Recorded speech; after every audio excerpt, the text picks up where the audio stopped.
"Here she comes," a little girl said in a mocking tone. "Rokamu, the girl that smells." They all pinched their noses and started singing a song that went, "Rokamu, the girl that smells. Rokamu, like a corpse that swells. Everywhere Rokamu goes, people have to pinch their nose. Rokamu, the girl that smells." The little girl Rokamu hurried past the group of children, making fun of her, tears in her eyes. She made her way to her hut. Her mom found her in her room, crying. Abela tried to comfort her daughter, but she herself was very sad. Right from when she was a baby, Rokamu had had this bad odor that just wouldn't go away. Her mind went back to when she had first noticed it. "Ugh, what is that smell?" Kambo and Abela looked at their baby pinching their noses. Rokamu was crying. She was only a few weeks old, and both parents loved her dearly, as she was their first child. "Maybe she has pooed," Kambu said, almost choking from the smell. Abela checked her wrapper, but it was clean. She moved back. The smell wasn't coming from poo. It seemed to be coming from the baby. And it was so bad that Kambu had to leave their hut to get fresh air. Maybe there's a dead animal in the room. Surely this can't be coming from a baby. She searched the hut, but found nothing. Finally, she had to leave her baby to go outside herself, as the smell was too bad. That was the first time they noticed that their daughter, Rokamu, smelled on occasion. Rokamu was a beautiful and happy baby with a pleasant disposition, but whenever she was overly excited, fearful, angry or anxious, a smell so pungent would come from her, nobody could stand to be around her for longer than a few moments. "You people are obviously not bathing her well," Abela's mother said disapprovingly. "Leave her with me for a few days." That night, Abela's mom returned Rokamu to her parents. "I tried. I bathed her 10 times, rubbed her with oils and perfumes, but she still smells. My whole house reeks. Take your daughter, I don't know where you got her from." As she grew up, her smell got worse. Soon they stopped taking visitors in their small hut. Anytime a visitor stepped into the hut, their fingers would immediately go to their noses and they would say, "Is there a dead animal here? Did somebody use this place as a latrine? What's that horrible smell? You people are dirty." Rokamu was an extremely beautiful, intelligent, and healthy girl, and Abila loved her dearly. But soon, she was the only one who could bear to be around her. Kambu grew to hate the way she smelled. "Well, she's all right, as long as you do not cause her any distress. You have such a terrible manner around her and cause her anxiety." "Oh, am I the cause of her anxiety? What about the anxiety that she causes my nose? Something is wrong with that girl. Or maybe your womb was a dumpster and stained the poor girl." Kambu was one of those people that could be said had a bad mouth. He didn't have many talents. He was lazy, dull, and slovenly. But when it came to cutting remarks, he was the champion of their village, Karumbi. Rokamu would listen sadly and cry. And of course, the pungent smell would start from inside her and be released, causing her father to go berserk. One day, he kicked them out. He had met another woman he wanted to marry and wanted nothing to do with Abela and Rokamu. Indeed, by this time, Rokamu's odor was a source of gossip and ridicule in their village. Although she was a little girl, she was painfully aware that she was different. The only person that could stand to be around her was her mother. She had no friends, and even family members talked to her from a distance, using their wrapper to cover their noses. Children were especially mean, and so she did her best to avoid them. Rokamu, the girl who is allergic to soap and scented oils, was another popular abuse aimed at her. Abela would grimace, hold her little girl's hands, and walk on. Ignore them. They are ignorant. You bathe several times a day and you are clean. God knows why you are like this, but I know there's a special plan for you." Indeed, Rokamu bathed any time she had a chance. She would wait until the village stream was empty, then vigorously wash with black soap and a coarse sponge. Then she would rub herself with sweet-smelling shea butter oil and perfumes. Rokamu never saw her dad, as he had started a new family with his second wife Jeba. She was often lonely, as she had no friends, and wondered why the Almighty had created her with such a strange burden. At night, the little girl would pray to her ancestral gods to remove the bad odor from her. Abela had a stall in the market from where she traded vegetables, but soon traders around her started to complain. They said Rokamu's odor was driving customers away. They became so unbearable, Abela had to relocate her stall to the furthest end of the market, a location so remote and unfavorable she barely got any customers. Hunger was their daily companion. Many times Abela would visit Kambu and plead, "Your daughter loves you. She's always asking for you. Won't you come and see her? Won't you give me money for her upkeep?" Kambu would frown. He only had 2 children now, he would say. Maga and Mugu, his kids from Jeba, his second wife. As far as he was concerned, Rokamu was dead to him. On their way to the market one day, they passed a huge refuse site. Anyone that passed would quicken their steps and hold their noses, but not Abela. Over the years, she had become immune to bad smells. She saw a skinny woman in rags crying softly and asked her what the matter was. The woman said that she lived somewhere in the rubbish dump and her little boy was very sick. She begged Abela for some money so she could go and see the native healer. Abela was appalled. She offered to help. "Let me see the boy. My father was a healer."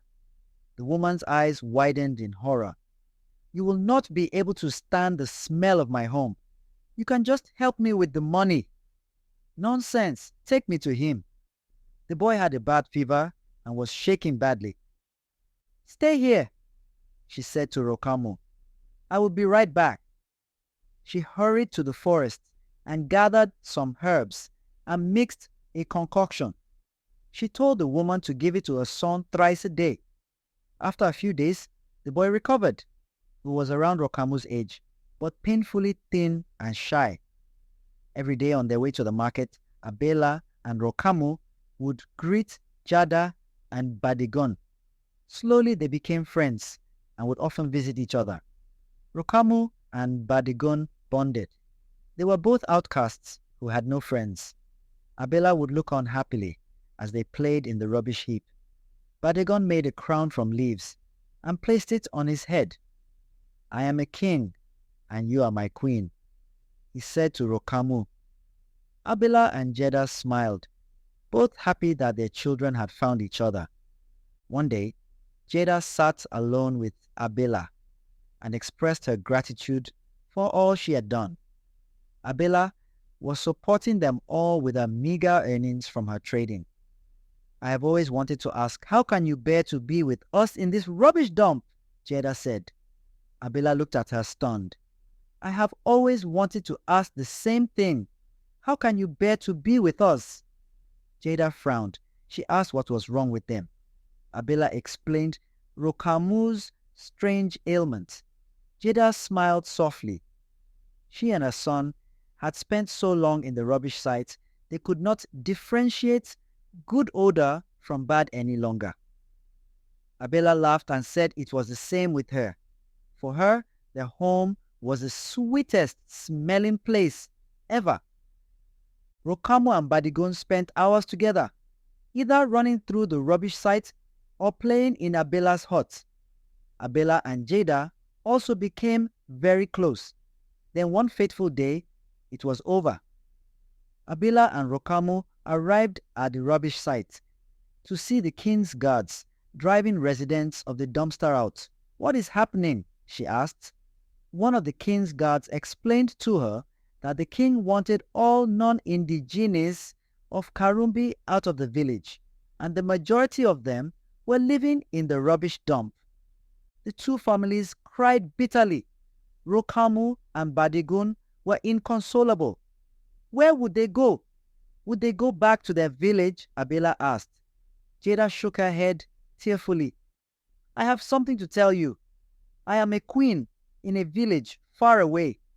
I had to flee with Badigon when my husband died, as his uncle, his father's younger brother, seized the throne soon after. I heard rumors that he meant to harm Badigon, so I escaped. I have been wandering from village to village until I found a home here." Abila's eyes widened. A queen, living in a refuse site. Things were really happening in this world. Again, she asked what they would do. "You are welcome to stay with us," Abila said. Jada nodded sadly. The edict from the king was that all non-indigenes were to leave the village. "No, it will only bring problems to your doorstep. We will find somewhere else. I promise we will all be reunited, and this will end in laughter and joy." She and Badigun packed their meager belongings and left Karumbi, and just like that, Rokamu was bereft of the only friend she had ever had. Kambu, Rokamu's father, was extremely poor and barely provided for his new family. They would go days without eating, and his young wife would often berate him. "What kind of useless man are you? Lazy, slovenly, poor. You often make wrong decisions. That's why you married a woman whose womb was a rubbish heap and produced a child who smells worse than a 3-week-old corpse." Kambu would square up to his second wife, Jeba. "The worst decision I ever made was marrying someone like you." They would always have fearsome arguments. One day, it had degenerated into a physical altercation, which was a big mistake for Kambu. His wife, Jeba, was big and broad, and she clasped his 2 wrists in a big hand, produced a cane, and beat Kambu like a recalcitrant child. Kambu never raised his hand on Jeba again. One night, he came home to see Jeba and the kids eating. His mouth had not seen a morsel of food all day. His stomach rumbled as he sat down. After a minute's silence, he spoke. "Where's mine?" Jeba licked soup from her fat fingers, ignoring Kambu humming a tune. "Am I talking to myself?" he bellowed loudly. Jeba turned to him. "Did you leave any money for food? Lazy men do not deserve to eat." Kambu was enraged. He got up and clenched his fists. Jeba raised an eyebrow. "Looks like you want me to deal with you again. My cane has been crying for your back all day." Kambu backed away fearfully. He begged his wife to give him food. He would get money soon. Chief Olondo owed him money for work done on his farm. Jeba scoffed. He reminded Kambu that Chief Olondo was notorious for taking an eternity in paying his debts. That's if he did at all. "I will be a grandmother by the time you get that money." Maga and Mugu, who were 2 disrespectful brats, as far as Kambu was concerned, laughed. Kambu went to sleep that night, as he often did, with the belly as empty as his head. The next day, he went to see a wise elder who had mystical powers. He explained his woes to the man. He was poor. His father had been poor. His father's father had been poor.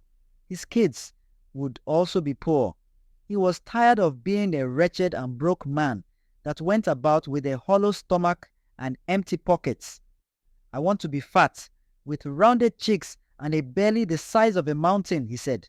"I am ready to do anything to gain wealth." The old man threw some cowrie beads into the sand and interpreted the patterns. There is no reason why you should be poor," he said finally.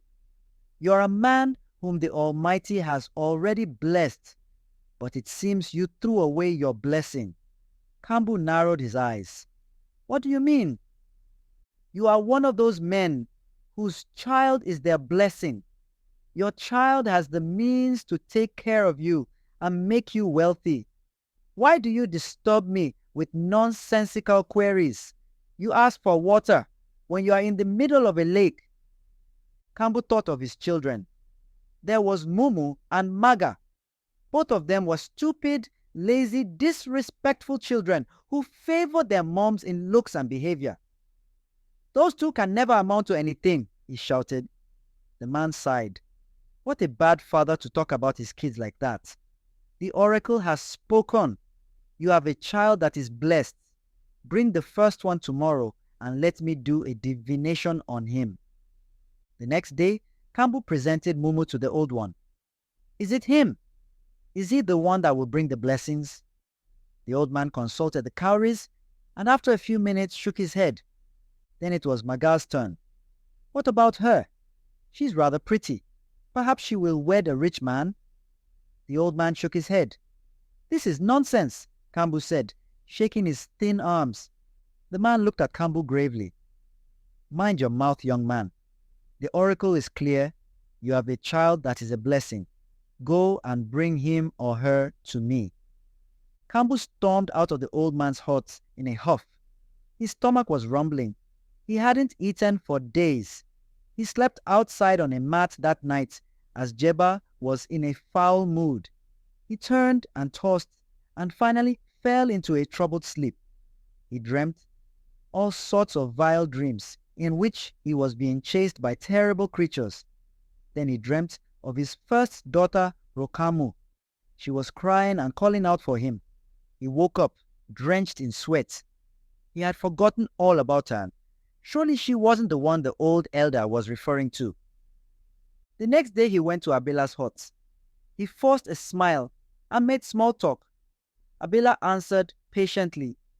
She hadn't seen Kambu for almost a year, and she was surprised he had come to visit her. Kambu said he wanted to spend some time with Rokamu.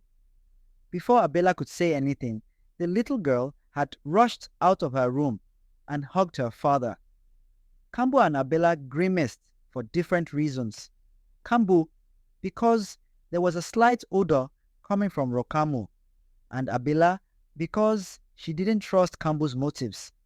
Why does he all of a sudden want to see Rokamu, she thought.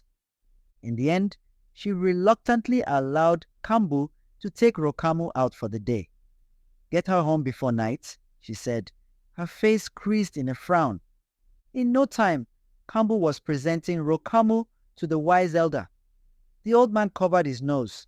Rokamu's anxiety had spiked as she was always nervous around strangers. Quickly, the old man did his reading, eager to get rid of the smelly girl. "I have the reading," he said, almost choking. "Let her stay outside while I tell you what has been revealed to me." Rokamu was sent outside. "Why did you not bring her before?" "That girl is your blessing, your destiny helper. You are looking at gold.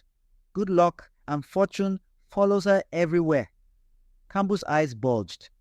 "Rokamu," he said, "the one who came from a dumpster womb. The only thing that followed her was a vile stench." The old man looked at Kambu disapprovingly. The daughter's body might smell, but the father's spirit was rotten and crawling with maggots. "So how is she going to make me wealthy?" Kambu asked. The old man said that the oracle would reveal it to him in time. As he was about to leave, the old man stopped him.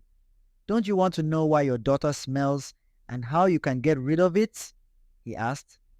Kambu sat down impatiently. In truth, he was much more concerned with what she could do for him. Okay, but I am not paying for another divination."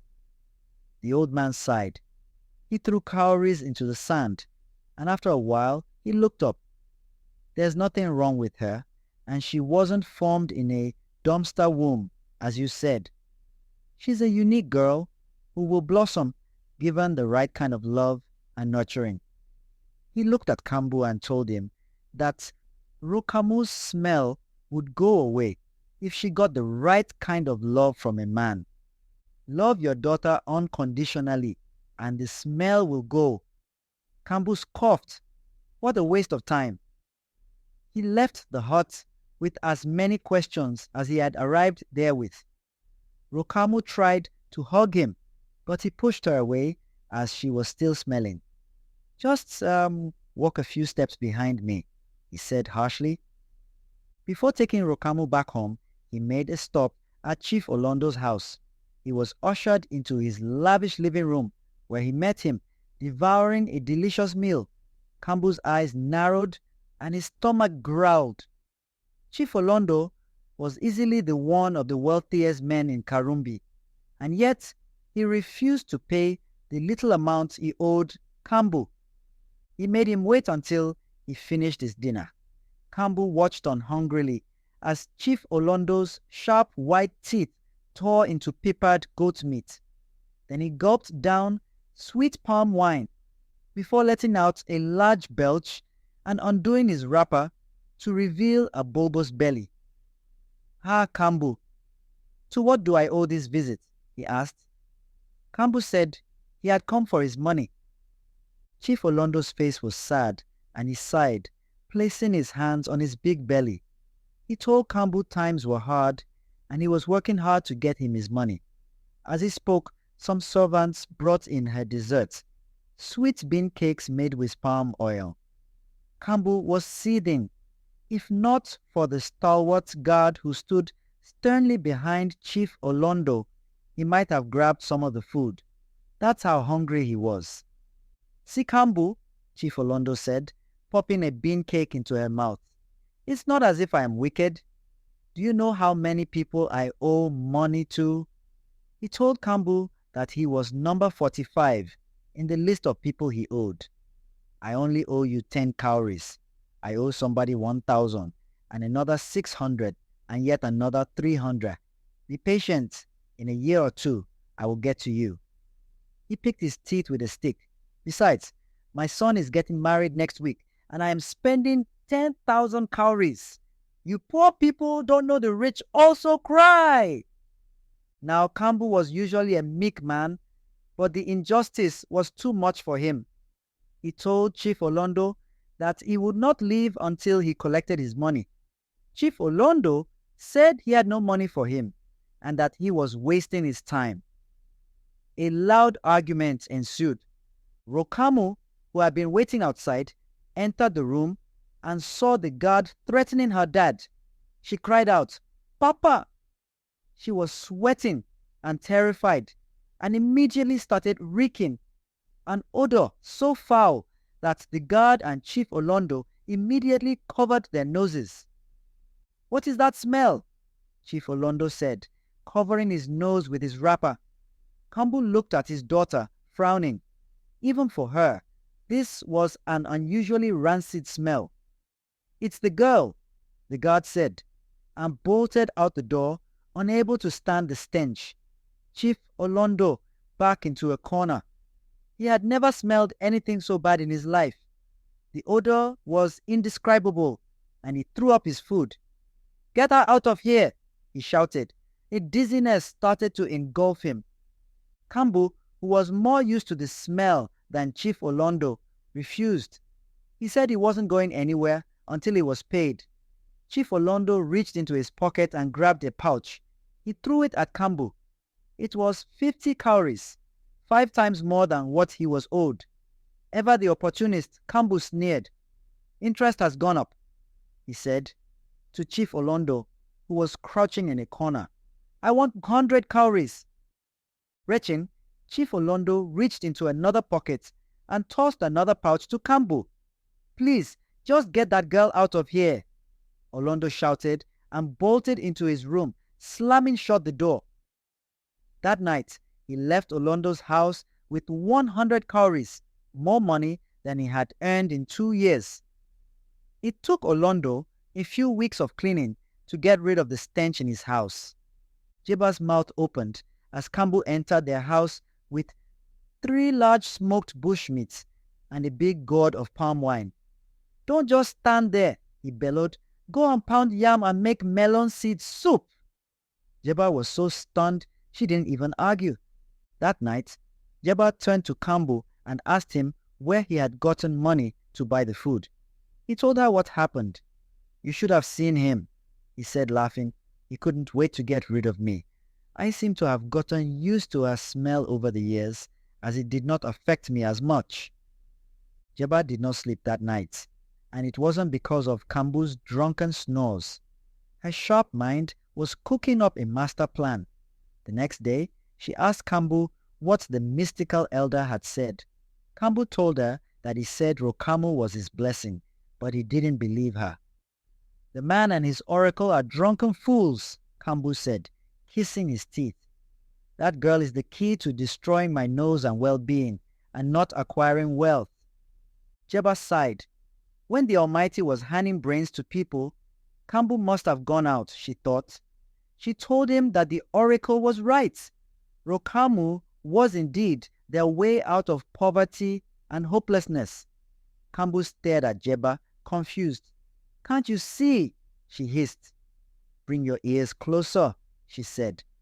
As she whispered, a smile spread across Kambu's features. When people ask why I married you, he finally said, that head is not big for nothing. You are more cunning than a tortoise. Tomorrow, we will set your plan into motion. The next day, a town crier went through town, delivering all the messages he had been paid to relay to the people of Karumbi. One of them was from Kambu. Do you have money outside? Did you lend anyone money and they are now refusing to pay? Is there an evil debtor sent by your enemies to frustrate you? Go to the hut by the river, the one that has an old mango tree next to it, and ask for Kambu, a most extraordinary and resourceful debt collector. 100% success rate guaranteed. What do you want?